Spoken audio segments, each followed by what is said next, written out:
हैं प्रेस बिहार। हमारे चैनल पर आपका बहुत बहुत स्वागत है और मैं हूं आपके साथ आनंदमयी।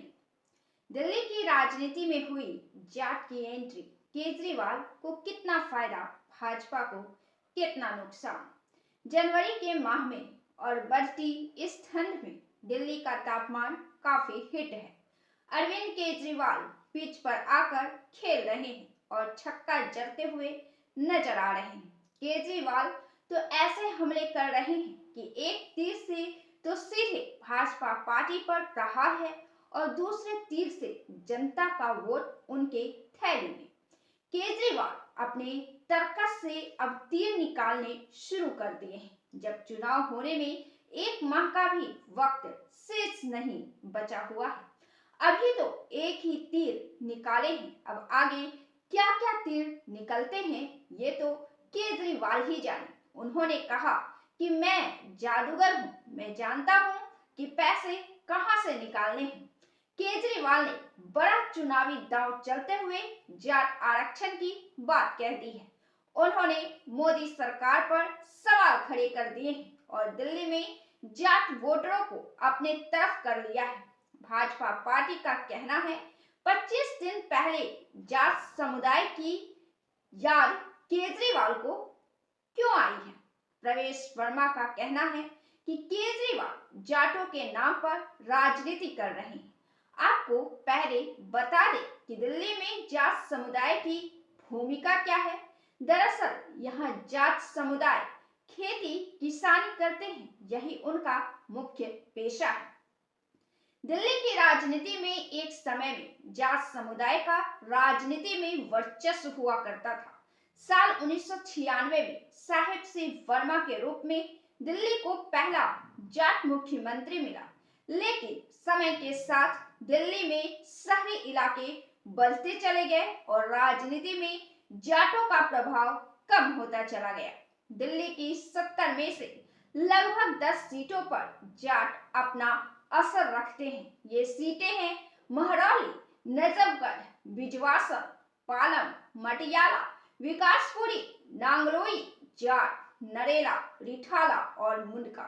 एक समय में इन जाट बहुल सीटों पर बीजेपी की अच्छी और मजबूत पकड़ रही थी। फिर ये सीटें आम आदमी पार्टी के पास खिसकती चली गई। इन 10 सीटों में से 8 सीटों पर भाजपा पार्टी ने कब्जा किया था साल 2013 में, लेकिन 2015 और 2020 के चुनाव में स्थिति बदली हुई थी। सभी जाट बहुल सीटों पर यानी कि 10 के 10 सीटों पर बीजेपी कांग्रेस का खाता तक नहीं खुला। दिल्ली की मौजूदा राजनीति में प्रवेश वर्मा, कैलाश गहलोत और रघुविंदर शौकीन प्रमुख जाट चेहरे हैं।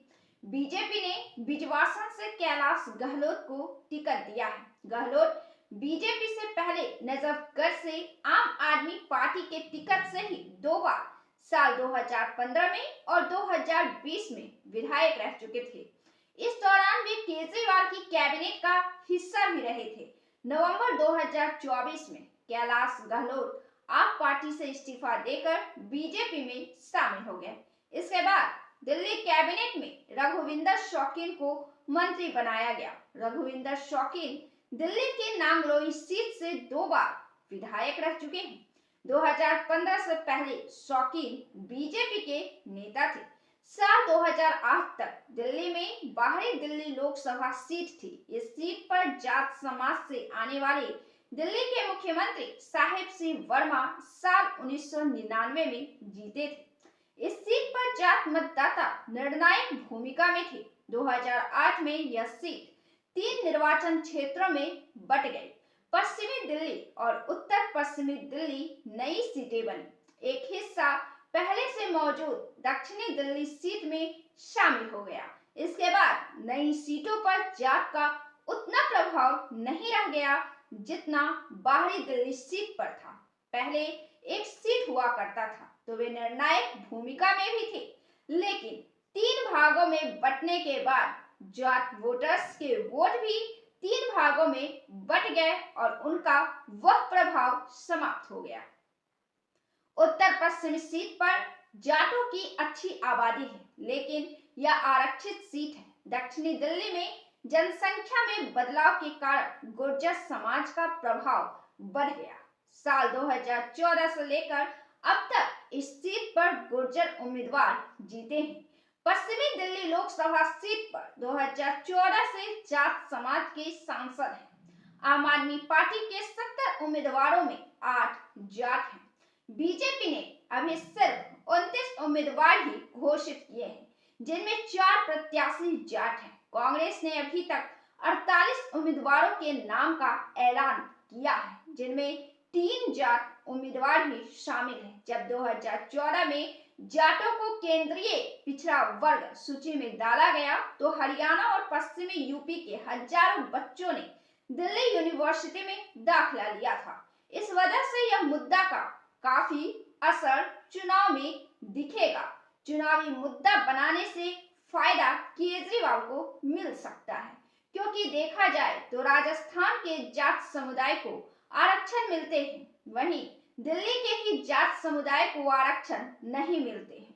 इसकी वजह यह है कि केंद्र सरकार के ओबीसी लिस्ट में राजस्थान के जाट समुदाय का नाम है, मगर दिल्ली के जाट समुदाय का नाम नहीं है।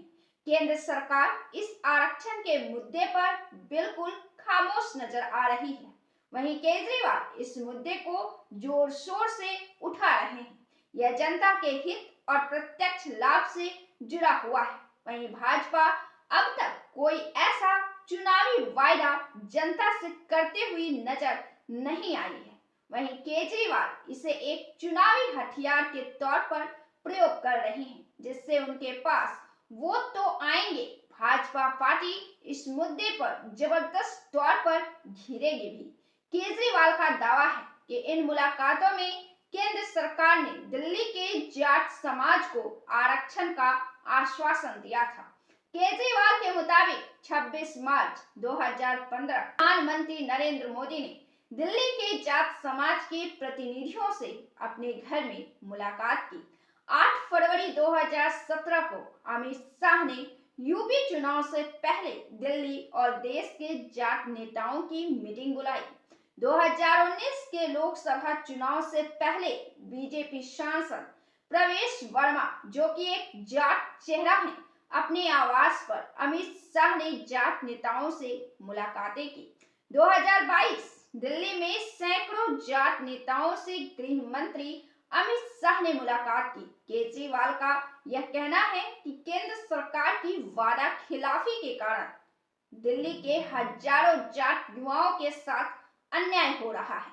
2014 के लोकसभा चुनाव से पहले कांग्रेस के नेतृत्व वाली केंद्र सरकार ने अलग अलग राज्यों के जाटों को केंद्रीय ओबीसी सूची में शामिल किया था। फैसले के खिलाफ पिछड़ा वर्ग के संगठनों ने इसको सुप्रीम कोर्ट में चुनौती दी थी। एक साल बाद 2015 में सुप्रीम कोर्ट ने जाट आरक्षण को रद्द कर दिया था। केजरीवाल ने पत्र में पीएम मोदी और गृह मंत्री अमित शाह की जाट समाज के प्रतिनिधियों से मुलाकात का जिक्र किया है। अरविंद केजरीवाल जाट समुदाय का मुद्दा एक ऐसे संवेदनशील समय में उठा रहे हैं जब पूरी राजनीति की दिशा और दशा उनके फेवर में हो सकती है। जाट वोटर्स आरक्षण की लालसा रखते हैं, वे भी चाहते हैं कि उन्हें भी आरक्षण मिले, और केजरीवाल ने इन मुद्दों को उठा दिया है एक संवेदनशील समय में। ऐसे में जाट समुदाय पर पहले से ही आम आदमी पार्टी का तो कब्जा था ही। अब आम आदमी पार्टी के संस्थापक अरविंद केजरीवाल के इस मुद्दे को उठाए जाने के बाद अब यह मुद्दा आगे भी टूल पकड़ सकता है और यह मुद्दा भाजपा पार्टी को जबरदस्त घेराबंदी के तौर पर प्रयोग किया जा सकता है।